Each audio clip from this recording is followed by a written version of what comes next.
Apakah Apakah Yesus mengajarkan? Itu bukan. Apakah Tapi Yesus itu terbentuk mengajarkan buku-buku yang kau tenteng, ke gereja bukan Yesus sebagai alat buku-buku untuk menyembah makhluk bertanduk tujuh, bermata tujuh? Jawab. Nabi Anda itu turun dari mana? Jawab dulu. Jawab. Apakah Yesus mengajarkan buku-buku yang kau pakai menyembah makhluk bermata tujuh itu? Jawab. Jangan di-mute ya. Om Eflogi, artinya begini Bang, kita diskusi. Jangan di-mute ya. Langsung konkret aja, apa yang ditanyakan itu yang dijawab. Jangan melebar ke kiri ke kanan. Itu sudah jelas Bang Zuma mempertanyakan. Tinggal dibuktikan. Saya sudah jawab kok. Tiba-tiba di-mute, ngapain di-mute? Sabar Bang, sabar Om. Sudah jawab katanya. Ayo coba diulang, apa jawabannya tadi pertanyaannya Bang Zuma? Coba. Yesus tidak mengajarkan buku-buku, justru buku-buku itu ditulis karena pengajaran Yesus. Alhamdulillah. Sudah selesai. Sudah selesai ya. Sudah dua. Jangan kau balik-balik. Iya. Sudah dua orang yang mengakui bahwa ternyata kitabnya Kristen itu tidak diketahui dan tidak diajarkan oleh Yesus. Masya Allah. Allahu Akbar. Masya Allah. Ya, apa yang kamu pertanyakan? Silakan. Yang pasti kita sudah bungkus jawabannya, teman-teman. Kristen ini mengakui bahwa Yesus tidak mengenal buku panduan kekristenan yang mereka sebut Perjanjian Baru, di mana isinya kepada makhluk bertanduk tujuh dan bermata tujuh. Ya, silakan. Siapa yang mengelegalkan nabimu yang keluar dari gua tiba-tiba jadi nabi? Tak ada jawab. Oke. Baginda Rasul. Siapa saksinya? Rasulullah wa khataman nabiyyin. Jadi siapa saksinya yang keluar tiba-tiba jadi nabi? Siapa? Rasulullah Muhammad sallallahu alaihi wasallam menerima wahyu Al-Qur'anul Karim, dan Al-Qur'an ini diberi legalitas oleh Rasulullah. Wahyu dari mana? Oleh Rasulullah. Sabar. Saya ditanya, saya menjawab. Oke? Saya ditanya, saya menjawab. Khuzu Al-Qur'an min arba'ah, min abdillah, dan seterusnya. Terimalah Al-Quran ini dari keempat sahabatku. Disebut nama-namanya. Abdullah bin Mas'ud, Salim, Mu'az bin Jabal, Ubay bin Ka'af. Disebut namanya. Artinya standarisasi tentang Al-Quran jelas berasal dari Rasulullah. Sedangkan Anda menjawab standarisasi Bible Perjanjian Baru ternyata bukan dari Yesus. Udah selesai. Dah selesai. Terkait dengan saksi Al-Quran Lanjut Bang Zuma, lanjut. Diselesaikan dulu Bang Zuma. Baru Bang Eflogio bicara. Ya. Allah Subhanahu wa taala menjelaskan kemudian bahwasanya ketika berbicara mengenai saksi, Al-Quran menjelaskan dalam surah An-Nisa ayat 166, Allah dan malaikatnya menjadi saksi pewahyuan Al-Quran. Allah dan malaikatnya juga menjadi saksi kenabian Rasulullah Muhammad sallallahu alaihi wasallam. Bahkan di dalam Al-Quran surah Al-Isra ayat 96, Allah Subhanahu wa taala menjelaskan cukup aku dan nabiku Muhammad sallallahu alaihi wasallam menjadi saksi atas seluruhnya. Begitu juga Yesus. Di Yohanes 8 Yesus berkata, jika engkau menghakimi seorang penghakimanmu itu, dan aku tidak menghakimi oleh seorang pun, sebab jika aku menghakimi, penghakimanku itu betul, sebab aku tidak seorang diri, tetapi aku berdua dengan Tuhanku, Bapakku. Akulah yang bersaksi tentang diriku, dan Bapa yang bersaksi tentang diriku. Hanya dua yang bersaksi.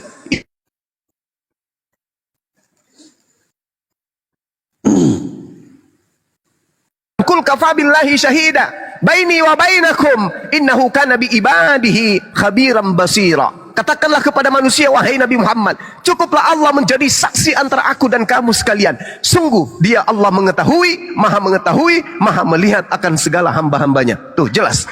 Jadi yang menjadi saksi adalah Allah. Sama seperti Yesus, Yohanes 8 nomor 16, 17, 18. Yesus bersama dengan Tuhannya, hanya berdua saksi.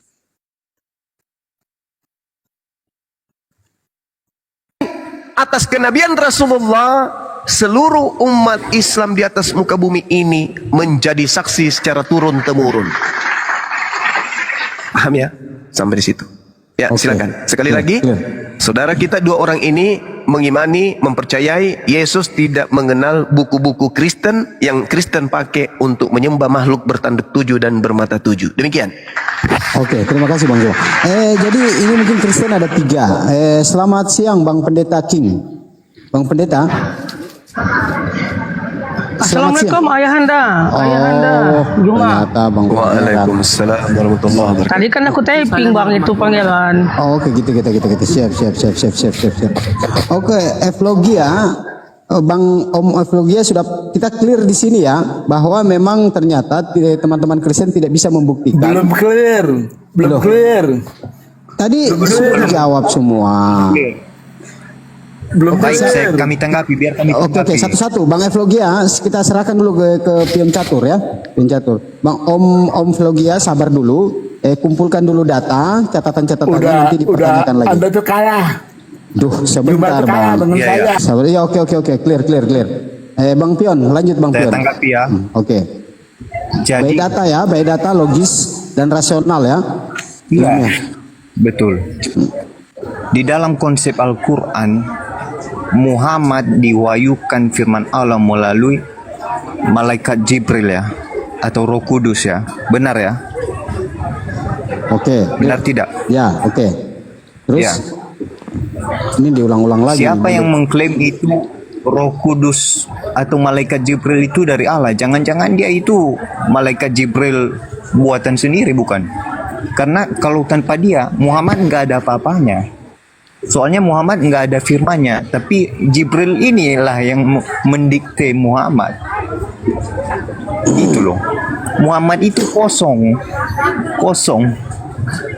Tanpa Iya, Jibril. memang betul. Tidak Itu dia. seperti Paulus yang suka ngarang kan? Betul itu. Nabi Muhammad Kalau itu Yesus, Nabi Muhammad itu betul. Benar pernyataan kau itu. Nabi betul Muhammad. kosong kan? Betul kosong. Yes, benar Kosong tanpa sekali. Jibril, kan? Benar sekali. Dia tidak bisa mengarang. Tidak seperti Paulus dan penulis-penulis Bible lainnya yang sudah kau akui bahwa Yesus tidak mengenal tulisan mereka. Betul itu. Al-Quran mengatakan, Qul nazzalahu ruhul qudusi min rabbika bil haqqa liyuthabbital ladhina amanu wa hudaw wa busyra lil muslimin. Katakan kepada manusia, Kesempatan wahai saya Nabi bicara, Muhammad, Roh Kudus kesempatan saya bicara jangan menurunkan Anda ambil. Al-Quran itu dari Tuhanmu dengan kebenaran untuk meneguhkan Bentar. hati orang yang telah Ini beriman kesempatan saya bicara. dan menjadi petunjuk serta kabar gembira bagi orang yang berserah diri kepada Allah. Betul. Nabi Muhammad tidak mengarang Al-Quran. Nabi Muhammad sepenuhnya menerima Al-Quran dari Roh Kudus yang diutus oleh Allah. Kebalik dengan pengarang-pengarang kitabmu, mereka menulis kitab itu dengan karangan-karangan pribadinya. Demikian, lanjut. Yang mengarang Baik, siapa? bandingkan Yang dengan mengarang. Bandingkan dengan Yesus. Firman yang keluar itu dari mulut Yesus sendiri, tidak didikte oleh malaikat Jibril. Berarti Yohanes Yesus itu adalah 12:49, aku tidak berkata-kata dari diriku Tuhan. Yohanes sendiri. adalah Tuhan. Apa yang aku katakan adalah apa yang diperintahkan oleh Bapa, oleh Tuhan untuk aku katakan, aku sampaikan. Anda Lanjut. tidak mengerti Di dalam cuma. Yohanes itu sendiri disebutkan Tak mengerti. Bapa dan aku adalah satu. Bagaimana teman-teman? Masih mau dipertahankan pion ini? Yang nggak ada ilmu sama sekali? Lebih baik turunkan saja. Kayaknya dia nggak dapat deh. Nggak ada ilmu, nggak ada ilmu. Cuma. Cuman curhat. Iya. Cuma Iya paman. Cuma. Iya paman. Jibril itu naik turun tuh 50.000 tahun. Ya, sekali naik turun tuh 50.000 tahun. Bagaimana nabimu bisa terima wahyu berangsur-angsur? Bagaimana? sekali naik aja 50.000 tahun. Iya, Jadi umur Muhammad itu berapa juta tahun?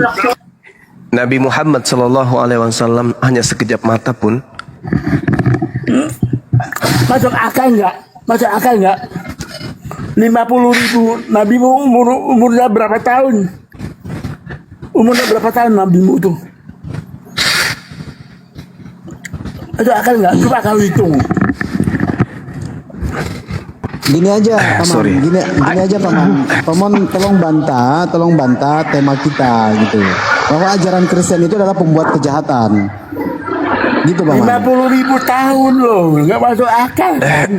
Sekali naik turun 50.000 tahun. Oke, Ayahanda Juma, ini mungkin Masuk akal sakit nggak? stroke ini mungkin. Allahu Akbar. Masuk Sorry ya, akal saya nggak? lagi flu. Iya, Yetno monitor, Bang Yetno. Kamu Yetno. bertanya seperti Yetno. Aduh. saudara bertanya tentang hal 50.000 tahun. Apa ndak malu bertanya kayak gitu? Nggak malu. 2 Petrus 3 nomor 8, 1000 tahun bagi manusia, 1 hari bagi Tuhan. Nah sekarang Paulus menulis surat itu. Gak usah kau kadang-kadang dia 2 Petrus 3 nomor 8. di Quran itu tidak jelaskan demikian. Buka kalau ada memang di Quran udah kau ambil dari Babel. 2 Petrus 3 nomor 8. 1000 tahun. 1000 tahun. 1000 tahun. 1000 tahun bagi manusia. Datamu ada nggak di Al-Quran? Kalau memang ada 1000 tahun, aku salut. Asdani, monitor Asdani. Ternyata kan ada juga ayat yang mengatakan Yesus itu batu. Selain apa? Yang Yesus adalah batu bangunan, ternyata ayat lain juga ada mengatakan Yesus batu. Ayahanda Juma. Dia lagi dia flu itu, Bang Juma lagi flu. Ya halo. Ternyata ada juga ayat yang mengatakan Yesus batu ya, Bang. Tuhan mereka batu ya. Ada. Selain Yesus adalah batu bangunan. Tadi aku baru tahu tadi. Ternyata mereka ini menyembah batu. Ya. Gimana ya tadi ya? Batu yang dibuang, bukan. Di Kisah Para Rasul 4:11 bukan. Di Lukas 4:20 apa? Yang di 2 Samuel 2:22 gunung batu itu bukan? Assalamualaikum. Waalaikumsalam. Warahmatullahi wabarakatuh. Tolong Bang Pendeta. Lukas 20 mungkin ya. Lukas 20, Markus 12, Matius 21. Bang Joyce, monitor. 2 Samuel 22. Ayahanda. 2 Samuel. 2 Samuel 22 ayat 1. Gunung batu itu. 2 Itu Gunung bukan batu Yesus. tuh. Ya. Itu gunung batu Tuanku gunung. Ya kan di Bible mereka juga. Ya. Tuanku gunung batu.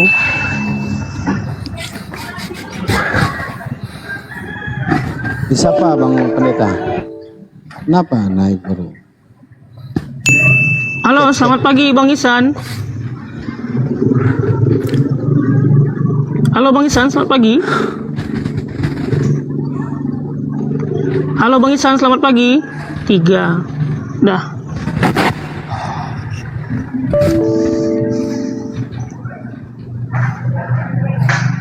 Monitor, Bang Cepe.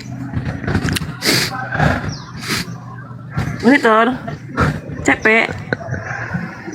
CP siapa CP? Mana ada CP ini? Itu. Oh GP. GP. Halo Bang GP, selamat pagi. Siang, Bang. Selamat siang. Islam Kristen Bang. Kristen. Ya, Iya. Tadi judulnya kan begini Bang. Kenapa Bang Kristen padahal di Bible Kristen tidak ada keselamatan Bang? Judulnya itu tadi Bang.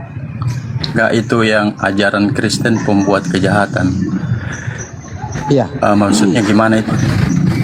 Apa sudah ada orang-orang Kristen yang membunuh atau gimana? Wah, larinya ke situ.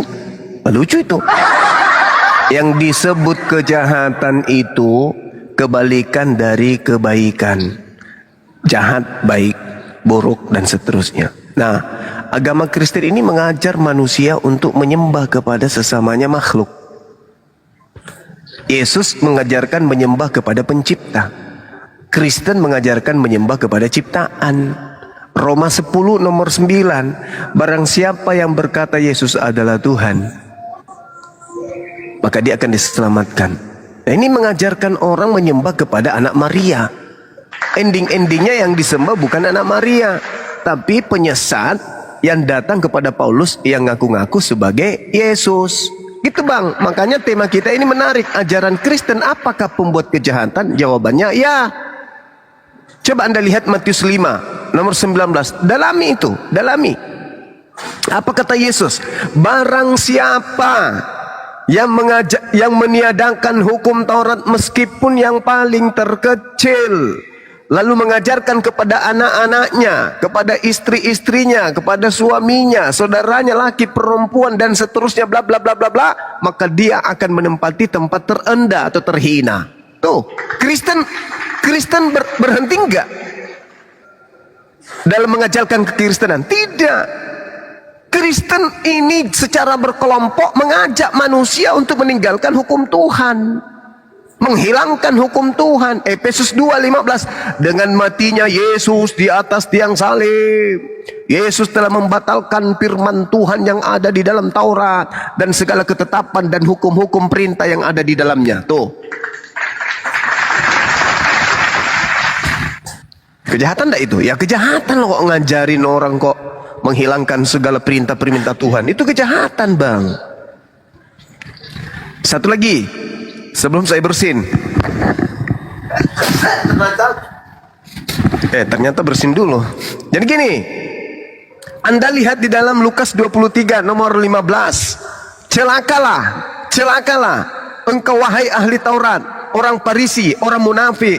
Engkau menjelajahi daratan, menyeberangi lautan, mentobatkan orang menjadi pengikutmu, dan kau jadikan dia orang neraka, dan 2 kali lebih jahat daripada engkau sendiri. Tuh, siapa orang Farisi? Ahli kitab yang meninggalkan Yerusalem, menyeberangi lautan, menjelajahi daratan, mentobatkan orang di luar Yahudi menjadi pengikutnya. Kata Yesus, kau jadikan dia menjadi orang neraka, dan 2 kali lebih jahat daripada engkau sendiri. Itu siapa itu? Dan apa nama agamanya? Jadi tema ini betul. Sekarang saatnya saudara JP untuk merenungkan, memikirkan. Silakan. Ini sorry ya teman-teman, saya lagi flu. Ya lanjut. Bang Juma ini mantan Kristen atau kok hafal kali itu kitab kita? Ya karena kan Yesus mengajarkan kasihilah Tuhanmu dengan akal budi. Dan Kristen ini datang kemudian dijual, dijajakan kepada siapapun. Jadikanlah seluruh bangsa menjadi muridku. Matius 28 nomor 19. Kami orang Indonesia yang sudah beragama Islam dari lahir, ketika didatangkan kemudian Kristen melalui tangan-tangan para penjajah, ya kami tidak nerima begitu saja. Jadikanlah seluruh bangsa Indonesia, penduduk Indonesia menjadi Kristen. Ya kami nggak mau dong. Kami harus pelajari dulu. Ini Kristen apa sih sebenarnya? Kami pelajar siang malam. Oh ternyata Kristen ini bukan ajaran Yesus. Nah saudara kalau nyimak dari tadi bang, Kristen, teman-teman Kristen kita sudah mengakui bahwa kitabnya Kristen itu tidak memiliki legitimasi dari Yesus. Yesus tidak pernah mengajarkan buku-buku yang digunakan Kristen untuk mengajak orang menyembah kepada anak orang. Gitu bang. Ya, Jadi kalau saya hafal sedikit dari isi Bible, lah itu wajar karena saya belajar. Silakan. Iya. Itu kan menurut Bang Juma atau menurut kitab kita? Menurut kitab Anda itu bang. Menurut kitab Anda. Gini bang, saya kan kurang juga baca-baca kitab. Jadi ya. Jadi saya kan juga maksudnya saya juga kaget ini kan Bang Juma hafal juga itu, karena kita tidak diajarkan untuk menghafal apa. Jadi menurut Bang Juma itu Nabi Isa dengan Yesus dia gimana? Apa sama atau beda? Oke. Pertanyaan bagus. Mau bertanya. Ya, sebelum saya jawab itu saya terangkan dulu. Yesus itu ada dua berdasarkan Bible. Yesus yang nabi yang mengajarkan Injil di tengah-tengah Bani Israel. Iya, izin Bang Juma. Iya. Itu kan menurut Islam. Saya juga kan bertanya juga kan di sini kita kan ada Islam, ada Kristen juga di sini di tempat saya ini kan. Katanya itu kan di Islam Nabi Isa kan diangkat. Kemudian di kita juga Yesus itu kan terangkat. Ya gitu. Jadi apa beda atau gimana itu Bang? Saya bertanya aja dulu. Makanya segini, saudara, sebelum saya jawab itu saya terangkan dulu. Di kitab saudara itu ada dua Yesus. Yesus yang nabi, yang rasul untuk Bani Israel. Itu Yesus yang nabi dan yang rasul ini itu adalah Nabi Isa alaihi salam. Sedangkan Yesus yang Mesias palsu ini itu bukan Nabi Isa.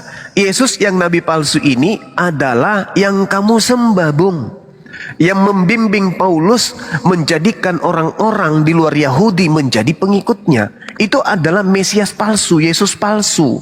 Jadi kalau saya ditanya apakah Yesus dan Isa itu sama? Kalau Yesus yang nabi, yang rasul, yang khusus spesial diutus untuk Bani Israel, itu adalah sama dengan Nabi Isa alaihissalam. Tapi kalau yang keluar dari Yerusalem yang mengaku-ngaku Yesus, itu tidak sama dengan Nabi Isa. Itu tidak sama dengan Yesus yang asli. Itu adalah makhluk goib, makhluk halus yang Yesus asli nubuatkan, yang Yesus asli ramalkan, yang Yesus asli ceritakan di dalam Matius 24 nomor 4, nomor 5, nomor 23, nomor 24, nomor 25, nomor 26, dan juga dalam Lukas 21 nomor 8. Itu adalah Yesus palsu yang dinubuatkan oleh Yesus asli. Waspadalah kepada penyesat yang datang kepadamu dengan memakai nama Yesus dan berkata, "Akulah Yesus." Saatnya sudah dekat, jangan kamu percaya. Jadi Nabi Isa dan Yesus yang adalah nabi dan rasul itu sama. Namanya kemudian dirubah menjadi Yesus. Nama aslinya adalah Yesua atau Iso dalam bahasa Aram, Isa dalam bahasa Arab. Sedangkan Isaus itu adalah Mesias palsu yang diajarkan oleh Paulus, karena Mesias palsunya memang datang kepada Paulus. Lahirlah agama Kristen. Ingat, Bung, habis ini Anda baca Matius 24 nomor 4 nomor 5. Waspadalah kepada penyesat yang datang kepadamu dengan memakai nama Yesus dan berkata, "Akulah Mesias." Dia akan menyesatkan banyak orang. Kalau itu bukan Paulus yang didatangi oleh Yesus yang mengaku Mesias dan bukan Kristen, maka tolong tunjukkan kepada saya, hadirkan pendeta yang bisa menunjukkan kepada saya ucapan Yesus ini digenapi oleh siapa? Siapa yang didatangi oleh Mesias? Lalu pengikut yang banyak itu, orang yang disesatkan banyak itu nama kelompoknya apa? Setahu saya, yang datang setelah Yesus terangkat ke langit kepada Paulus, "Akulah Yesus yang kau aniaya." Itu bukan Yesus asli tuh. Itu adalah Mesias palsu yang Yesus nubuatkan. Dan pengikut Paulus disebut Kristen. Itulah orang banyak yang disesatkan oleh Mesias palsu tersebut. Jadi itu yang di surat apa tadi itu? Di ayat keberapa dia, Bang? Yang mana itu, Bung? Itu, Matius 24. Matius 24 ya. Ya. Data itu, nomor 4. Bang Juma bisa buktikan bahwa itu Yesus palsu atau gimana? Bisa. Yang datang Bisa. pada Rasul. Bisa, Bang. Bisa, Bang. Catat balik ya. Galatia 1 nomor 12 atau nomor 11. Dari nomor 11 sampai nomor 12 Anda baca. "Aku menerima Injil bukan dari manusia." Tuh, Paulus sendiri mengatakan bukan dari manusia, tetapi dari Kristus Yesus. Berarti sudah tergenapi adanya penyesat yang mengatasnamakan Kristus Yesus, tapi bukan manusia. Sedangkan yang keluar dari rahim Maria ini adalah manusia. Bang Suma, ya Paman, ada nggak pernyataan Bible yang menganulir ucapan abang ini? Ada. Di mana itu? 2 Yohanes 1 nomor 7. Siapakah penyesat itu? Bukankah dia yang pergi ke seluruh dunia, yang tidak mengaku Yesus itu datang sebagai manusia? Saudara, Galatia 1 nomor 12, yang datang kepada Paulus, Paulus katakan bukan manusia. Penyesat itu adalah, pembohong itu adalah, pembohong dalam bahasa Yunani aslinya di situ adalah kata planos. Penipu, pembohong, penyesat itu adalah dia yang pergi ke seluruh dunia yang tidak mengaku Yesus datang sebagai manusia. Itulah antikristus dan itulah penyesatnya. Paulus berkata, aku menerima Injil bukan dari manusia, dan itu adalah Yesus. Berarti Paulus dengan kata lain mengaku bahwa dia tidak mengimani Yesus itu datang sebagai manusia. Siapa penyesatnya sekarang? Jelas Bang ya? Jelas itu. Saya tidak mengarang, tak ada kebencian. Saya semata-mata sebagai penginjil meluruskan ajaran Yesus yang dibengkokkan oleh orang-orang Kristen karena mereka mengikuti Yesus palsu. Ingat, Yesus asli di dalam Matius 7 nomor 22-23. Pada hari terakhir nanti banyak orang berseru kepadaku, Tuhan, Tuhan, bukankah kami bernubuat mengusir setan, bermujizat demi namamu? Pada saat itulah aku Yesus akan berterus terang kepada mereka, enyahlah daripadaku. Izin Bang, Matius berapa tadi Bang? Matius 7 nomor 22 sampai 23. Matius 7 ayat 22 dan 23. Aduh, enak kali ini. Ya, jadi puluhnya ini semakin menjadi-jadi. Kok larinya ke sana? Matius 27 nomor 23, enyahlah daripadaku. Pada saat itulah aku akan berterus terang kepada mereka, enyahlah daripadaku, kalian semua adalah pembuat kejahatan. Aku Yesus asli tidak mengenal kalian, wahai pengikut Yesus palsu.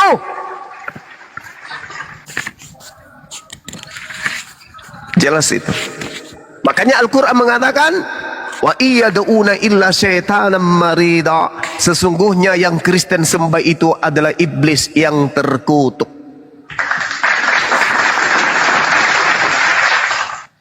Wa kana kafiru ala rabbih zahira. Dan adalah orang-orang kafir itu tidak bosan-bosannya membantu iblis untuk menyesatkan manusia. Wa ikhwanuhum yamuddunahum fil ghayyi thumma la yuqsirun. Saudara-saudara iblis adalah orang-orang kafir. Mereka berkongkok-kongkok untuk menyesatkan manusia, dan mereka tidak akan henti-hentinya menyesatkan. Orang Kristen hamil, melahirkan manusia yang hidup dalam keadaan fitrah, bersih, suci. Begitu dia besar, diajaknya menyembah kepada makhluk aneh yang datang kepada Paulus. Jadi mereka berkongkok-kongkok menyesatkan manusia, anak-anaknya mereka sesatkan. Mereka mencari wanita-wanita Islam untuk diajarkan untuk menyembah kepada makhluk yang bernama Yesus tapi palsu. Itu yang dikatakan oleh Al-Quran. Silakan. Bang, cuma izin bisa direkam ini, soalnya itu soalnya itu Pak Gembala kan nggak ada. Soalnya saya kurang hafal itu kalau Bang bilang di ayat berapa itu, saya cari di YouTube saya Zulkifli M. Abbas Official. Iya. Hari ini pukul sekian. Judulnya kalian tuh kebakaran jenggot, kalian panik. Itu judulnya. Jadi saudaraku, Islam datang itu tujuannya apa? Bil bayyinati waz zubur wa anzalna ilaika dzikr litubayyana lin-nasi. Untuk kepada Anda, bukan kepada kami aja, kepada Anda juga, agar Anda kemudian meninggalkan ajaran paganisme tersebut. Tapi mungkin cara saya menyampaikan itu yang agak-agak keras. Padahal Al-Quran sudah menjelaskan, ud'u ila sabili rabbika bil hikmah wal mau'idatil hasana. Serulah manusia kepada jalan Tuhanmu dengan cara yang hikmah, dengan cara-cara yang baik. Maafkan saya kalau saya menyampaikannya tegas, keras, dan sedikit agak gokil. Saya dibesarkan di lingkungan Makassar, Bugis Makassar, yang susah untuk bersantun-santun selayaknya Anda-Anda semua. Untuk itu saya mohon maaf yang sedalam-dalamnya. Tapi paling tidak, unsur maqala wala tansur man qala. Lihat apa yang saya katakan, jangan kamu melihat siapa saya yang berkata. Silakan.